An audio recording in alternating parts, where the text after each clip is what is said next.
It's time for the MotoAmerica AMA FIM North American Road Race Championship. Round 2 of 10 for 2020. Superbikes at Road America number 2 in Elkhart Lake, Wisconsin. And we're in phase 2 here in Wisconsin, opening up the state, which allows fans to come on out and enjoy a spectacular day of motorcycle road racing here in the MotoAmerica Championship.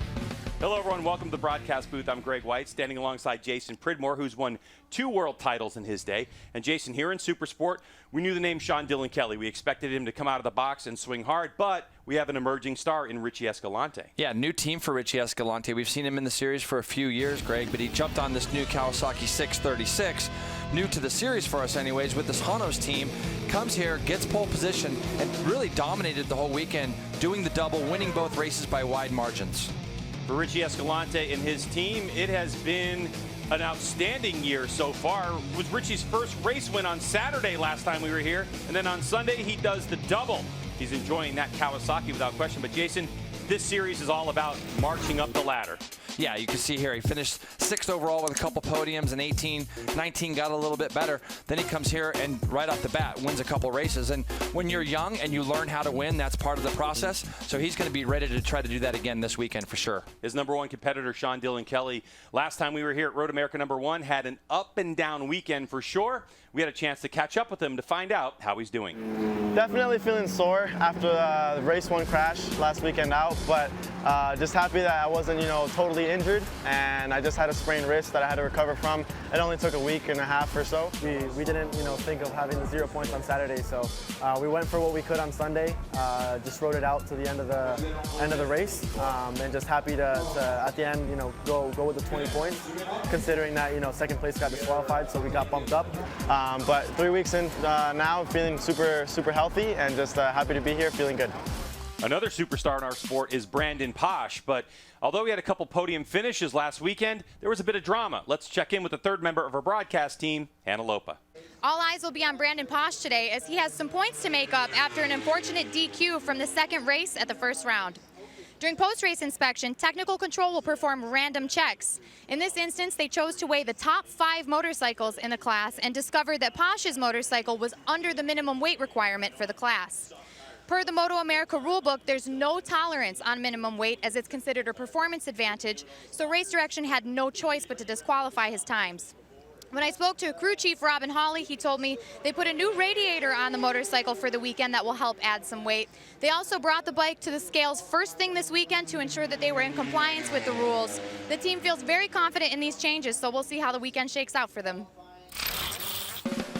Thanks, Hannah. All right, Kevin Olmedo looking to increase his best finish here at Road America. That's still to come. Today's Supersport coverage is sponsored by Dunlop, the official tire of the MotoAmerica Championship Series.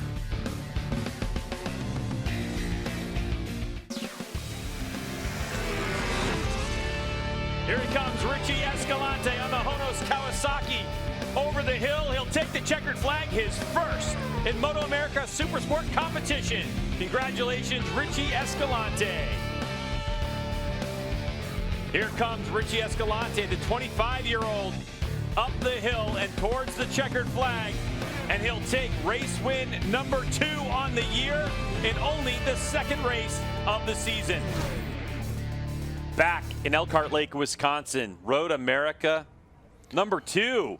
And boy, it is an absolutely spectacular day. Warm, the track conditions are warm. And the third member of our broadcast team is Hannah Lopa, who is out in the sun getting it done. Greg, we saw Sean Dillon Kelly take a big spill at the last round, so I wanted to check in with his coach and trainer, Michael Torres, to see exactly what they did to help get him feeling 100% for this round. He said they had him monitored with biomechanical tests as well as checked out by a sports chiropractor to make sure that everything was in alignment. But he also told me that he's been working with Sean and training Sean since he was only 13 years old and has him on a regimen of 20 hours per week, including not only physical training for 4 hours a day, but mental training 3 hours a day as well. So it's safe to say that Sean Dillon Kelly is in tip-top shape to fight for a podium out there today. Well, that's good news, and boy, time heals all, I guess, huh, Jason? Yeah, and it's crazy to think of everything that's available to people now compared to back in the day. So, mixing that physical and mental, so critical at this level. Now, Road America, one of my favorites, 4 miles long, a good combination of left and right-hand corners, a natural road course. Built way back in 1955, Jason. A lot of elevation changes and a lot of opportunities to pass. Yeah, a lot of places to pass. Turn 1, turn 5, main ones, turn 8 as well. All the way down through the carousel, we got another great passing opportunity in the chicane, down to Canada Corner in turn 12. And you can even sneak up the inside of somebody, as we've seen a few times in turn 14 on that run up to the finish line. So there's a lot of places, and you can see the conditions couldn't be any better for our fans, but it can't even be better, even better still for the riders. Richie Escalante not on pole position. We're going to find more out about that when we return.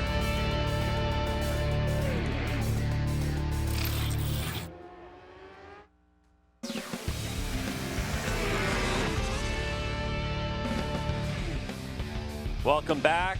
Downtown Elkhart Lake, Wisconsin, as Wisconsin is starting to reopen. We're so happy to have race fans at the racetrack enjoying a spectacular day today and tomorrow.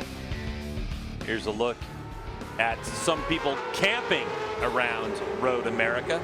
Big place to come camping. Jason Pridmore.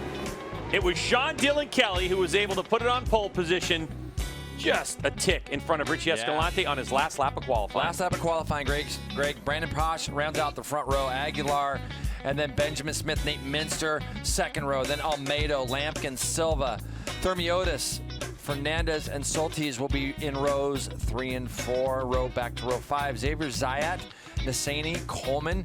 Jared had a little accident yesterday, so I was happy to see him get rolling again. Zaragoza, Naylor, and Blackall. And then we got Jorge Erstein rounding out row 7.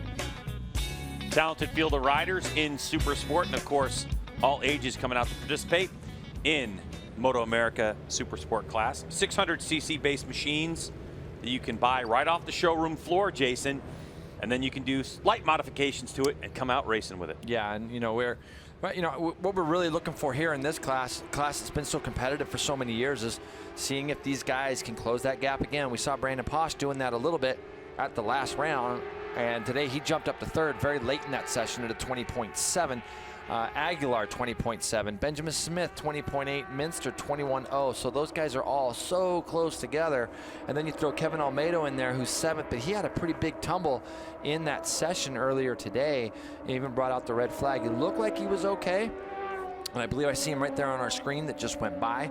And there's some guys doing, going quicker around here than they've gone in the past. So they're trying to close the gap to this guy here, SDK, and of course Escalante, their number 54. For Sean Dylan Kelly's M4 X-Star Suzuki team, they run a lot of stuff in racing, including the factory Suzuki Superbike program and Twins Cup and just a variety of stuff. And they went back to their home base in Alabama and put in some work, and it is already paying off for Sean Dylan Kelly as he gets to start from pole position. Richie Escalante on the Kawasaki, the standout from Road America #1, trying to get it done again, and Brandon Paasch dialed in. It's time to go racing. Race #1, Supersport. Road America #2. Revs are up, and here we go. Great start from Sean Dylan Kelly, Greg. Really good start. I also saw Jason Aguilar from the second row there, who was 4th on the grid. He looked like he got a good jump as well, but it's going to be SDK leading him down into turn 1 with Escalante right behind him. Brandon trying to sneak up. Yep, Brandon Paasch sneaks up the inside of Aguilar. So those top 3 guys that we saw last at the beginning of the month here in our round 1 have kind of found their way back to the front. Nate Minster trying to go around the outside. Look at Almeida trying to go down the inside of people. So everybody's trying to shuffle around to get up to that lead group. There's even Lucas Silva there. Looks like he's in 6th place, so he's had a good jump. Greg has Lucas Silva from 8th on the grid. So as they run down into turn 5, first lap, looks like Brandon Paasch is having a little sneak down the inside, or was thinking about it, but Escalante puts the move on SDK as they roll into 5. So Richie Escalante on the binders down into turn 5, gets it done. Under the Corvette bridge they go. Sean Dylan Kelly gets it right back. What an aggressive move by SDK.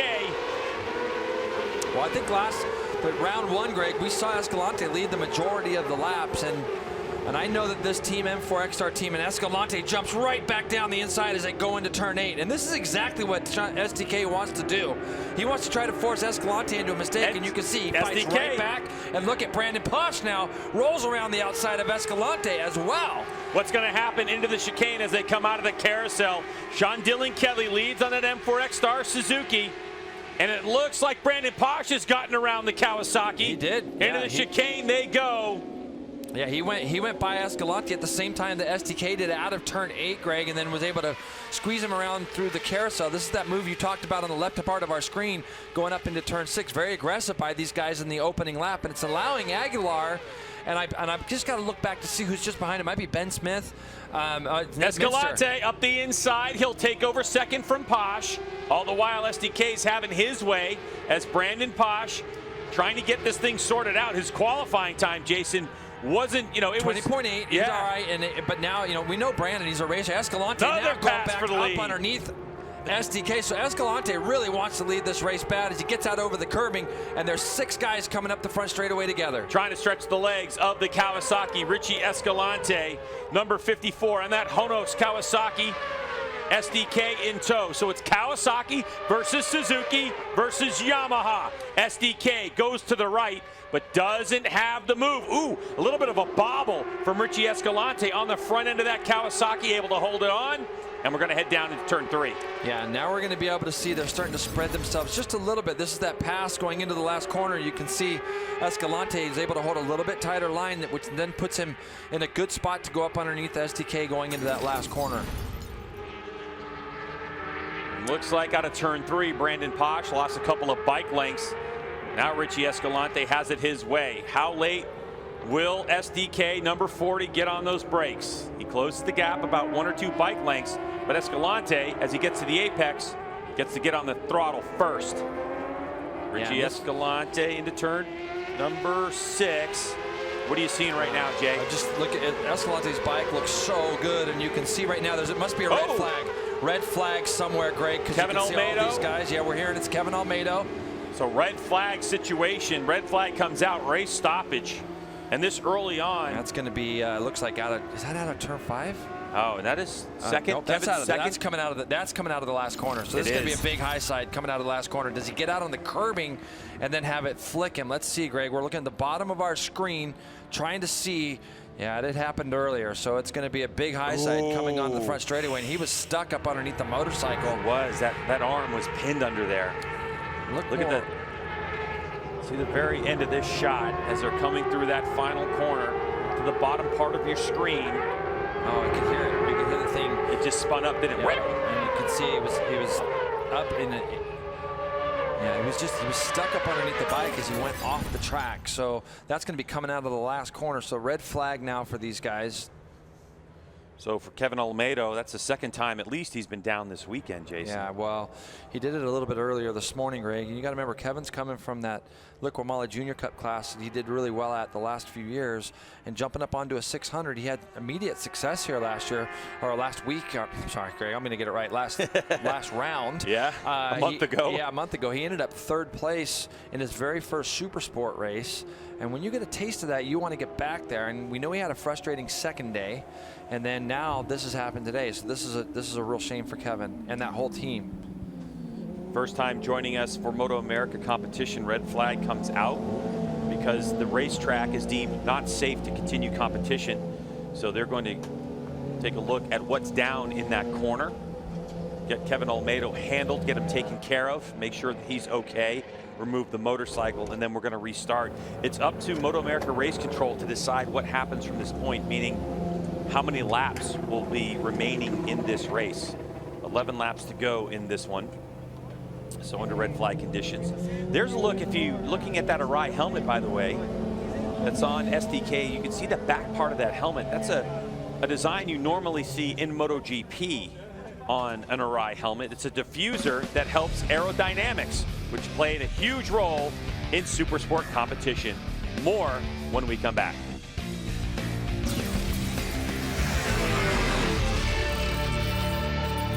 The Christian Motorcyclists Association is a place where anyone riding anything on road or off for fun or competition can enjoy the sport of motorcycling in a clean, safe, family-friendly environment. With more than 1,000 chapters in the United States, there's probably a chapter near you. To find out more, you can visit Gear Check booth, go to cmausa.org, or just stop a CMA member and ask. You do not have to be a member to participate in any CMA rides or activities. CMA, come ride with us. Back at MotoAmerica in Elkhart Lake, Wisconsin, for round number 2 of the season, race number 1 for Supersport under red flag conditions. Kevin Olmedo went down in the final corner, and there's a look at Kevin. He is up, and he's waving, so it looks like he's going to be okay.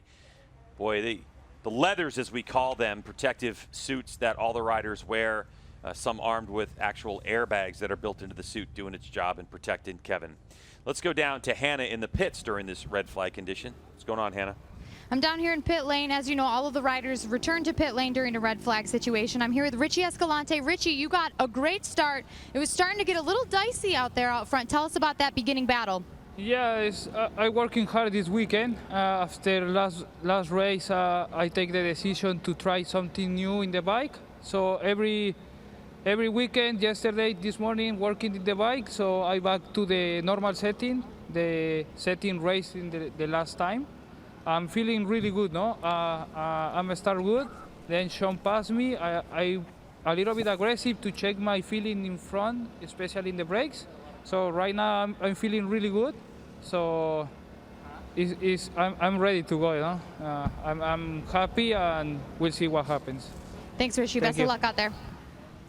Yeah, so there you go, Jason. He decided to go back to the motorcycle that was basically what he won with. Yeah, well, when we were here it's hard to get away from that, especially if you don't feel like your competition's going to go another second or half a second, you know, whatever. But they tried something different, it sounds like, from what he says there, and he's gone back to what he preferred. So, and I literally, when that red flag came out, I was just saying how planted his bike looked. When you make moves like you did down in the last corner where you can go up underneath somebody trailing off into there, trail braking off into there, and really not lose a lot of speed, as you can tell he didn't lose a lot coming onto the front straightaway, then you got a guy that's on a bike that he feels pretty confident on. So this was the beginning of the race, and these guys were 3 wide coming down into turn 5. Escalante made the move, and as you made the comment, I mean, SDK went right back up underneath him going into turn 6, which is a really good move and a hard move too. I mean, it's a hard move. That's a really sketchy place to pass. Yeah, it's sketchy, but it was fair. It was all that was, everything was right there. And then you saw Escalante go back by in turn 8, but run a little bit wide, and that allowed Brandon and SDK to go back by. So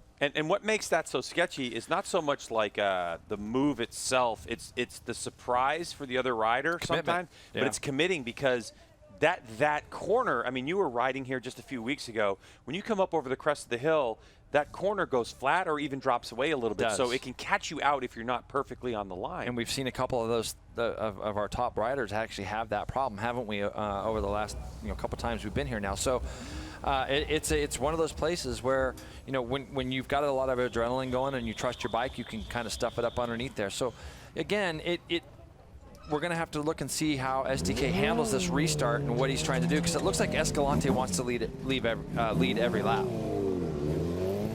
So the track is reopened, and we are going to do an original grid restart, and it will go down to 9 laps. So they're going to do a quick start procedure, which basically means the way that they started it at the beginning. They're going down to do a warm-up lap. They're going to take their grid position. They'll be ready to go once we get this going. Let's quickly check in with Hannah. A quick update for everyone on Kevin Olmedo. He is up and moving and he's okay, but they have taken him over to the medical center just to get checked out and make sure everything is good to go for tomorrow. Okay, thanks for that, Hannah. Great information for all of you Kevin Olmedo fans around the world. Young, talented racer coming up in these ranks, coming from the Liqui Junior Cup class, getting his taste on a 600cc machine. Now, when there is red flag conditions, one thing to note is that you can pretty much change anything you want on the motorcycle, Jason, with the exception of can't touch the tires. Can't touch tires, yeah. It's up to Dunlop, actually, to decide if there was anything to do with the tires. But in this particular case, with just your standard kind of red flag, safe conditions. So part of the reason why MotoAmerica is going to reduce those laps, of course, the schedule. You got to keep in mind the schedule and those types of things, and as well as tire wear and fuel load. Yeah, because they're having to do a couple extra laps here, even with the siding lap and things like you say. So All right, so now, Jason, how do you reset your own brain after a red flag? I was just going to say, you know, when you watch the beginning of that race, the desperation that you see from riders trying to get to the front and trying not to let the leaders go, and you know, that's kind of what you see when you don't feel like you can be there the whole race long. It really did look like Escalante, when he went through 5 and 6 and 7. I'm not sure when they put the new setup back in, if they did it after qualifying or, you know, or whatever, but it looked like he was pretty strong. And so we didn't get enough real room in that race to see if there are places where SDK is quite a bit better than Escalante in other areas, where Escalante might be better than him in a few. So that's what I'm going to be looking for, as well as that battle just behind. Brandon Paasch is doing everything he can to keep that 3rd place where it's at, but Aguilar will be troublesome. Benjamin Smith's riding well. Nate Minster, local kid, who has been a real, you know, breath of fresh air here for us, because I've seen him in Junior Cup. He's running with a very, very popular team from this area with TSE Racing. They always put good bikes under riders, and Nate's done a really nice job so far the last couple weekends, a couple rounds we've had here at Road America. I believe he's even 2nd in points, is he not? So it's pretty impressive. He is, yeah. 2nd in points coming into here, and these guys are all fighting hard ahead of him. So really, Nate's just got to keep his nose clean, keep improving each week, and trust the team he's got there, and do the best he can. Because right now, running in 2nd in points, I'm sure if you'd have told him that coming into the 2nd round of the year, he'd be running 2nd in MotoAmerica, he probably would have smiled at you. But here we go. This is going to be quick start stuff. So one mechanic on the grid, just to show the rider where their grid position is, and then they're going to get going on their warm-up lap, and then we'll grid again and go.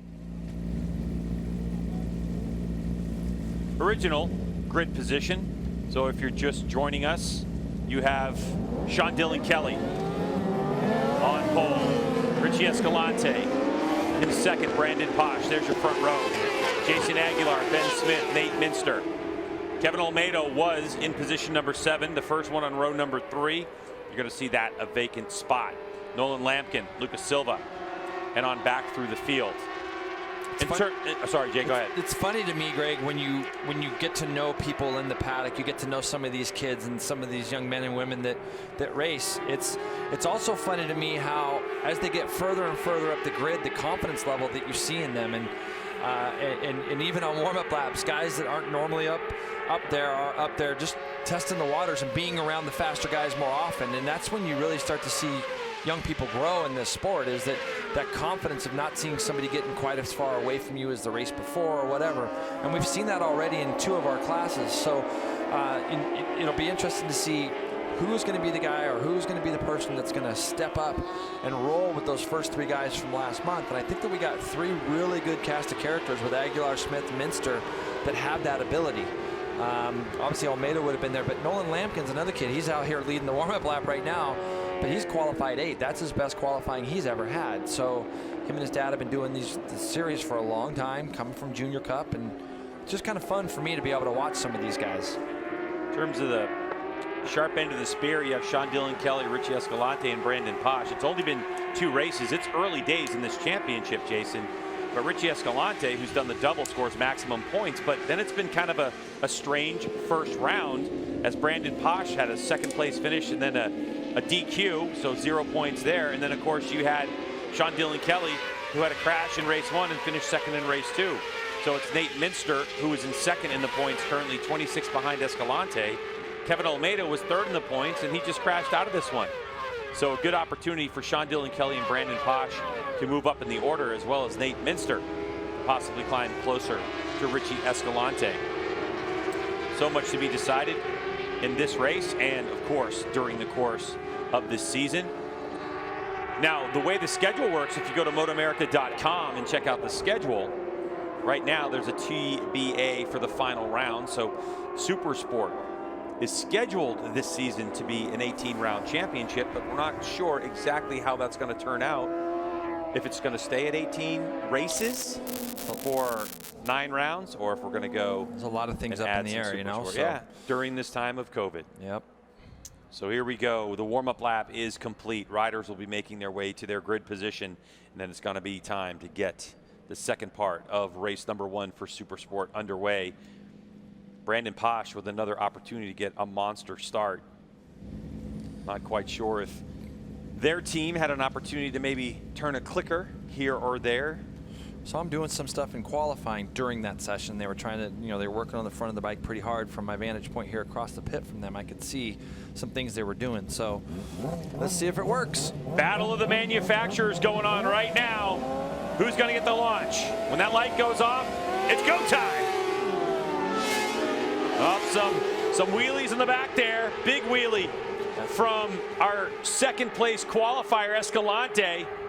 He's going to lose a little bit of ground, the 54, so it's going to be Sean Dillon Kelly peeling off into turn 1 first, and another good launch from Brandon Paasch. Yeah, great launch, and you can see now Escalante is going to go up the inside of Aguilar as they head down, and he's trying hard to get through, and he gets by. It's by Jason Aguilar. So it's number 40, Sean Dillon Kelly, M4X Star Suzuki. Number 21 is Brandon Paasch.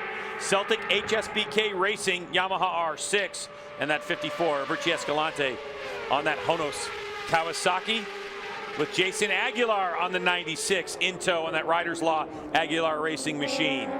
Paasch. And I'm sure right now Kelly and Brandon Paasch are probably like, wow, where's Escalante? He didn't draft by us, didn't do anything. Was that Nate Minster? Nope, Nate Minster's in 5th. Trying to see who that was, Greg, that we just ran a little bit wide. I saw somebody else there get bumped up out of the saddle. seat. They're in 6th place. That might have been Lucas Silva got bumped up out of, or Benjamin Smith. It would have been Benjamin Smith getting bumped up out of the seat as they exited turn 6. So on this restart, not quite as hectic as we saw the first lap of the original start. Into the carousel goes Sean Dillon Kelly. Brandon Paasch right behind him. And it looks like Paasch is really rolling through the carousel well. Last year's British Super Bike Moto3 national champion Brandon Paasch. There you go. It's a good tight look at Benjamin Smith, and he's got Lucas Silva directly behind him. Those guys are losing touch a little bit with this front 5. As you can see, Aguilar and Minster are doing everything they can to hold on. And here comes Escalante. He's in the draft right now at Brandon Paasch. They head down towards Canada corner. He'll pull out to the right. Brandon's going to be pretty hard on the brakes, but Escalante is going to have just enough to sneak up underneath him as they go in and through Canada corner, up the hill into turn 13. So that moves Escalante to 2nd position. And we get to see the legs stretch out on the straightaway up. Oh, it looked like for a moment Escalante was trying to sneak up the inside. Sean Dillon Kelly using some body English to get his Suzuki turned. Here's the draft and pass maneuver. Escalante pulls out to the left on the front straightaway. Paasch trying to get a double draft. But SDK and that GSXR 600 has got a lot of motor. They fan 3 wide as they head into turn number 1. Who's going to have the advantage? It's Sean Dillon Kelly, Escalante, and then Paasch. And Brandon's going to do a job here to just try to hang on to the back of these guys. And what it should do is it should pull him away from the others as Jason Aguilar runs it deep into turn 3, trying to hold on to the back. First 2 guys get out of 3 pretty well. Brandon's going to try to get that double draft right now. They're dropping Nate Minster ever so slightly as they roll through that first little sector. Here comes Escalante. He's going to pull out to the left of Sean Dillon Kelly as they come down turn 5. I love how Sean Dillon Kelly kind of closed that out, but Escalante's still strong enough to go underneath him. But it's wide, Greg, and he might cost him a couple of spots. See if Brandon Paasch is strong enough to stay ahead of him, but as they go up on, nope, not quite close enough. So Escalante goes by, runs a little bit wide, and lets SDK back through. So Escalante couldn't quite get his Kawasaki to the apex. SDK holds on to the lead. Oh, and Aguilar must have ran wide as well as Escalante goes to the lead. Richie Escalante up the inside. He's going to take it over, and he'll head to the carousel in the lead, or will he? SDK up the inside. No, he can't get it done. He was thinking about it, though, and now we're going to see it. I mean, Escalante's in such a hurry to lead this race. It almost makes me feel like he thinks he has pace over these guys. So we'll see. He gets shot up out of the seat as they exit the carousel. SDK goes up underneath him as they go down into the chicane. Woo. Wow, that was close there. That was really close, almost ill-advised, but they get away with it. But Jason, I've been noticing on this restart, Escalante's rear end is really twitching around right now. That tire is giving him some fits. Well, we're going to have a look at it because he rides pretty loose anyways, Greg. And this is the spot where we saw him making some mistakes a month ago. Here we go. This is the pass, and SDK is right in that position of the gray area almost a little bit. But he had just enough pavement to sneak his bike around that left-hander in the chicane. Now, Escalante getting away just a little bit, Greg, through this last little sector, and I believe he's got pace. We might see an 18 out of Escalante in this race. That's a bold prediction. He's done a 24-1 from a standing start. Is Escalante, so this is going to be that first flying lap. And as he comes across the stripe in the lead, it's a 120.179, a 120.6 for Sean Dylan Kelly, and a 20.7 for Brandon Paasch. And here you go. Aguilar must have ran wide in turn 5 on the last lap, because Nate Minster, when they were rolling down into turn 8, had jumped ahead of Aguilar, and there was a gap between those two guys originally. So Benjamin Smith back there on the 88's doing everything he can to try to get back onto the back of these two guys to move himself forward. But Aguilar must have made a mistake, because I'm looking at the times. He went 22.5 to Nate Minster's 22 flat. You know, they're heading off into turn 5, but back there in turn 3, looking at the 99 bike of Nate Minster, it didn't look like he's got a lot of confidence in the front end. And pass for the lead goes Sean Dylan Kelly again. M4 X-Star Suzuki SDK not playing around, feeling healthy now. Yeah, and exactly right. And he must have been able to just draft, get into the back of those guys, get into the back of Escalante's draft, and go by him and pull out as they went down into turn 5, and he was able to pull the brake lever on hard enough to make the corner. Here comes Escalante again. Both these guys moving around a lot under heavy braking. Sean Dylan Kelly right now knows that he's got a race, basically a race distance behind in points, so he needs to try to get as many wins as he can right now, start getting some of that momentum rolling back into his favor. Brandon Paasch doing a good job holding on to the back of these two. Here you go, Greg. This is down into turn 5, something we've seen a lot. Escalante is over on the right side of the screen, and Sean Dylan Kelly is able to go up underneath him. That's the way you do it into turn 5. It's just to hold the breath and grab the brake lever later than the rider next to you. So it's number 40, Sean Dylan Kelly, leading from number 54, Richie Escalante, number 21, Brandon Paasch. Down behind them, it's Nate Minster, Jason Aguilar, Benjamin Smith in the mix as well. You have Lucas Silva, Carl Sotis, Nolan Lampkin, and Xavier Zayat, the top 10.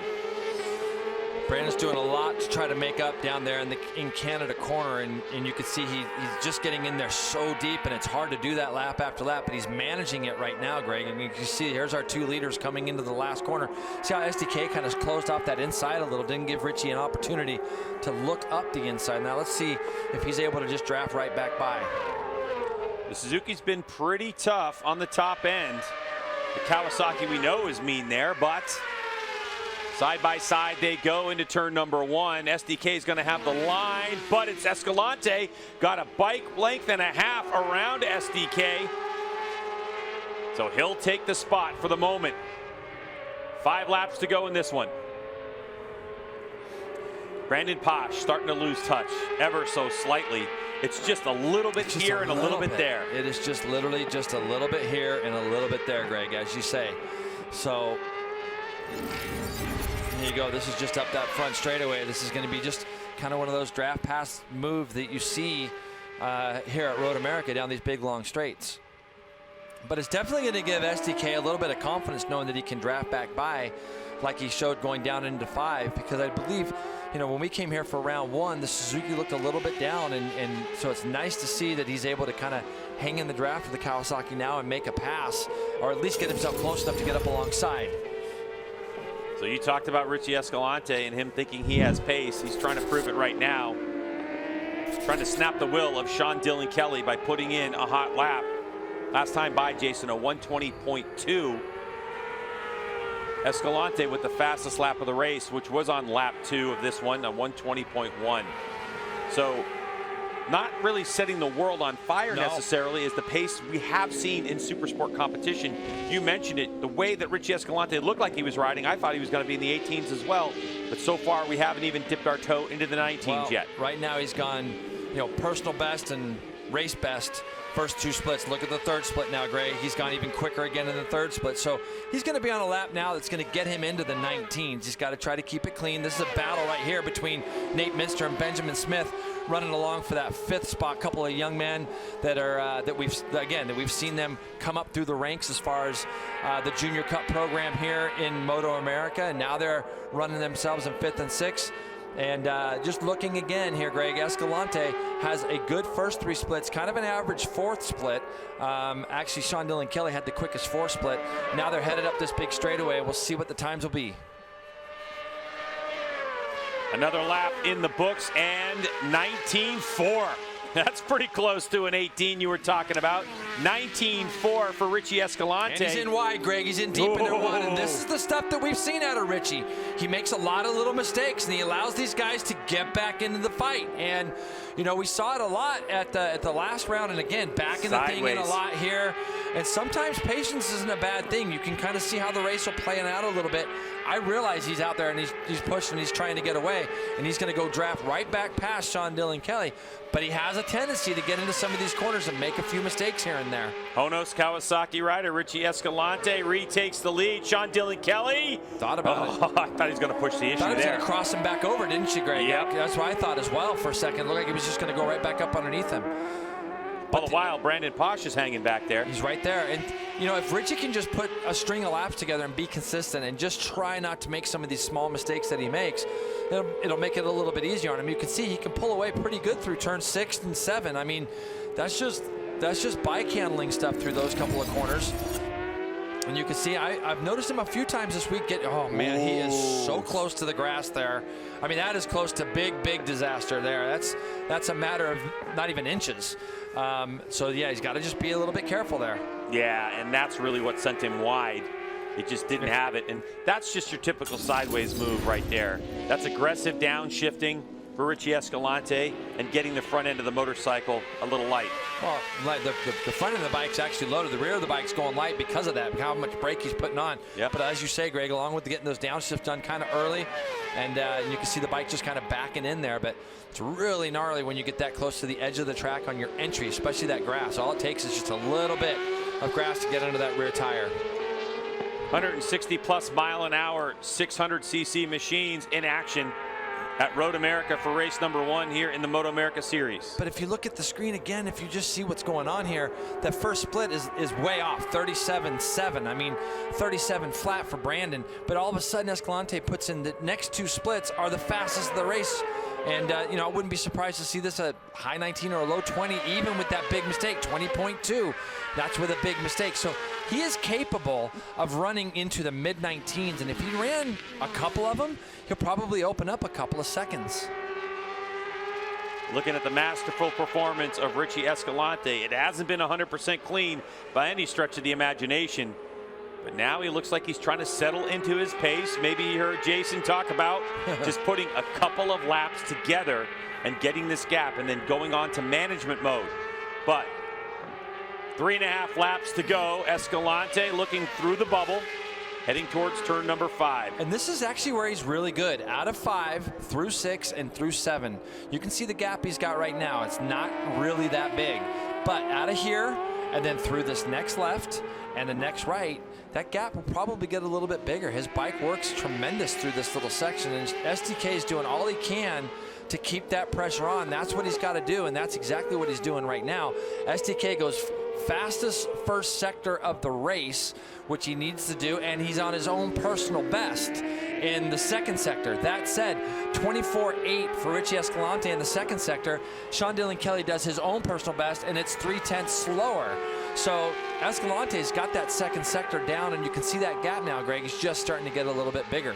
Some lap traffic coming into play. In MotoAmerica competition, blue flags fly to indicate to lap traffic you need to get out of the way to not interfere with racing. Escalante clear sailing at the moment, but we know that he can be prone to a mistake here or there. And it's always in braking areas for Richie. It's always getting into these corners a little bit deep, getting the bike skating around. He's just got to be a little patient getting in. See, now he's in there and he's clean. Now he can take advantage of what he does really well, which is get off of these corners. And you can see with a good, clean, solid lap, he just starts to inch away a little bit. Into the final corner goes Richie Escalante. You can see the bike working over the bumps, gets the bike unsettled for a moment, but he's going to get on the gas, over the curbs, and get into that tuck. Now he's got a clean lap. He's had personal best in sector 1, outright best in sector number 4, and he goes 19.1, setting the fastest lap of the race. Sean Dillon Kelly his personal best of the race at a 19.8. So Sean Dillon Kelly into the 19th and still loses 7/10 of a second. But that's what I'm saying. He's capable of doing these mid-19s lap after lap. Aguilar clear 4th place now as Benjamin Smith and Nate Minster are going to do this for the entire race. They're battling for 5th. Here's the thing with Nate Minster, the 99, Jason. I noticed this earlier when we saw him in the race. He doesn't look like he's got confidence in the front end of his motorcycle like I have seen him before. Yeah. He's had some incidents down in turn number 3 where he's losing time on the brakes, and it just doesn't seem like he's got the feel he needs on the front end. I think when you're young and you're continuing to work, he's got a very smart group of people down there working with him, and they're trying to figure out, okay, now we're in the 21s, you know, like 22s, 21s. How do we continue to keep going forward? And you just kind of keep trying things, and I'm not sure if they tried anything for this race, but, you know, he's racing against a guy right now, Benjamin Smith, who's got a year under his belt, a couple years under his belt on 600s. And, you know, for Nate, this is, I know he's been doing some club racing on 600s, but we haven't seen him in MotoAmerica on it. So every lap he does, he's going to be learning. But if you look at the simplicity of how he rides as well, he doesn't do a lot of crazy stuff on the bike to upset it. So, like you say, Greg, they're catching Zaragoza. Zaragoza must have had a problem earlier on in this race that we didn't know or see. But they're going to run into him as they go down towards the chicane. 99, Nate Minster is 17 years old out of Oak Grove, Minnesota. Coming in at about 6 feet tall. I mean, 17 years old and to be running this well that's really good. So, you know, and again, here's this little tiny bit of a gap. 24.9 for Brandon Paasch that time. So he's trying to close up a little bit more on Sean Dillon Kelly. They're about the same pace, but Escalante can just literally, if he stays clean, he can kind of just inch away from them. What I notice about Richie Escalante, Jason, is he does use a lot of the racetrack. A lot of it, yeah. There's a lot of curbing that I watched this morning when we were even in here watching some of the qualifying.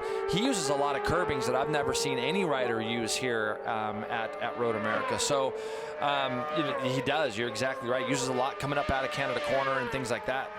Up against the wall, the pit lane wall. Why do riders do that? Well, they just kind of get over there because for me, it always gave whoever was drafting me only one kind of way to go, especially if you thought you had 2 or 3 people. Also, there's a benefit to you if there's some wind up the front straightaway, you can kind of get up against that wall. Looking again, Greg, fastest splits in the 4th and 5th of that last lap, and he did a 29.5, or 19.5, I mean, which I feel is about what he has to do. These two guys back here, they're stuck at 22.4. When I say stuck, that's fast, but they're stuck together doing these 22.4s right now.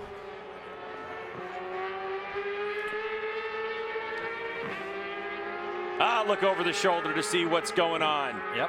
So Benjamin sees that Nate's there, and now when he sees the +1 on his board that probably Benjamin's dad's putting out for him, now he'll know at least who is the one that's right behind him. Glenmore, Pennsylvania's Benjamin Smith, 20 years old.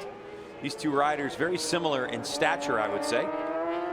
Benjamin Smith, another Nate's tall tall rider. for 17. Yeah. I mean, I remember seeing Nate when he was, 3-4 years ago. Obviously, he was, 13, 14 years old. I remember meeting him, and he was very small, very short, and he's gotten tall 6 feet, pretty quickly. Yeah, he's grown up. So a look over his shoulder.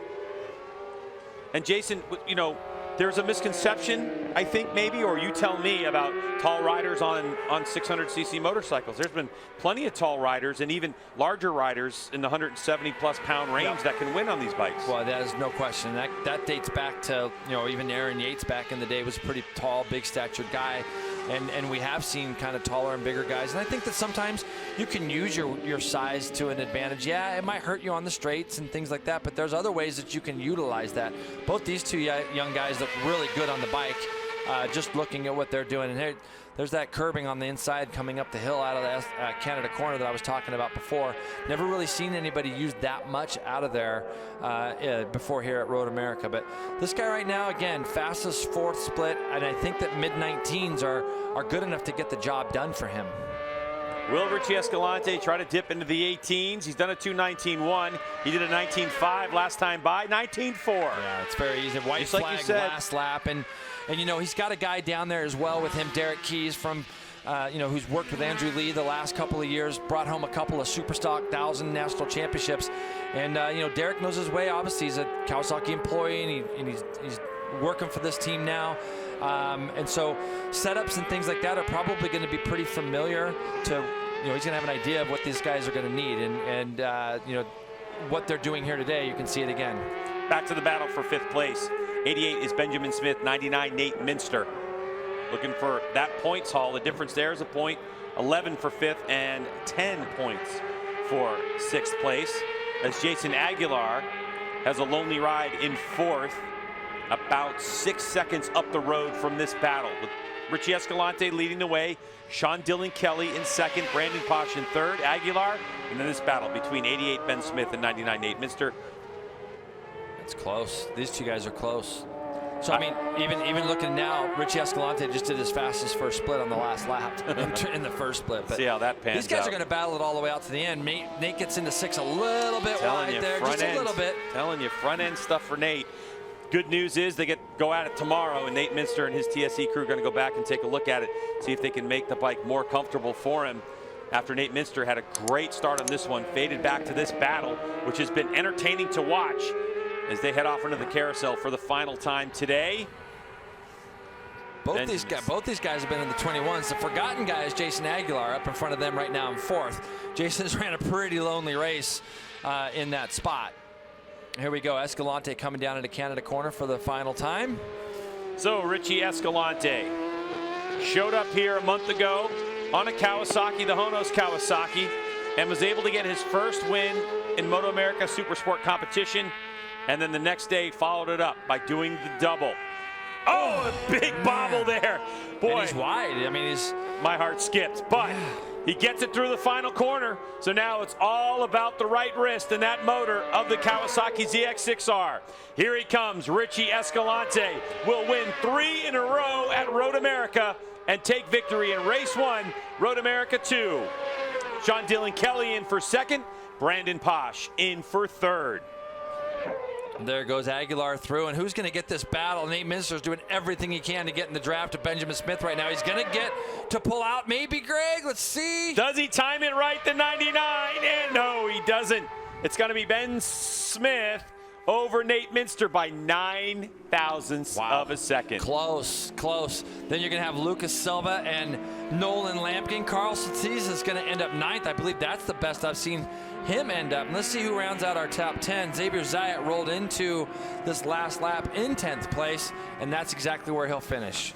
So for Richie Escalante, he's credited with the fastest lap of the race and the win. That was on lap number 6. And Jason, he did a 2:19.1, which is fast. 19.4 on his last lap. I know. 19.1 is faster than pole position from earlier today by Sean Dillon Kelly, and about on par with what he did last time we were here. So you can see that the setup for Richie Escalante as he stands up and waves to the great crowd that has shown up to watch racing in Elkhart Lake, Wisconsin at Road America.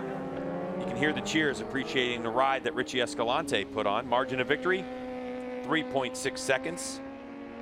Good to see Sean Dillon Kelly with no long-term effects after his incident last Saturday, last time we were here a month ago.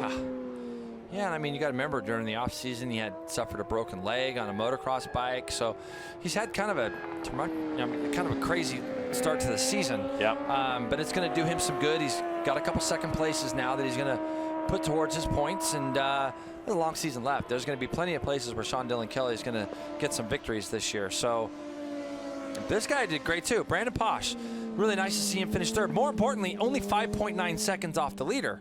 So that's a huge difference because he was 19 seconds back, a month ago. So for him to be that close, 5.9, again, Greg, it's trimming that gap, and that's what he's able to do. Jason Aguilar finishes 15.8 seconds back. That would have put him 2nd last time we were here in that battle for 2nd. So, all these kind of things are pretty good as far as closing that gap to this guy right here, number 54, who's 3-0 for the year, G-Dub.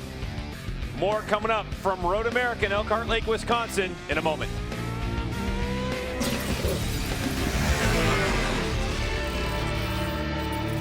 How about that, Roger Hayden? I mean, another good race by Richie Escalante.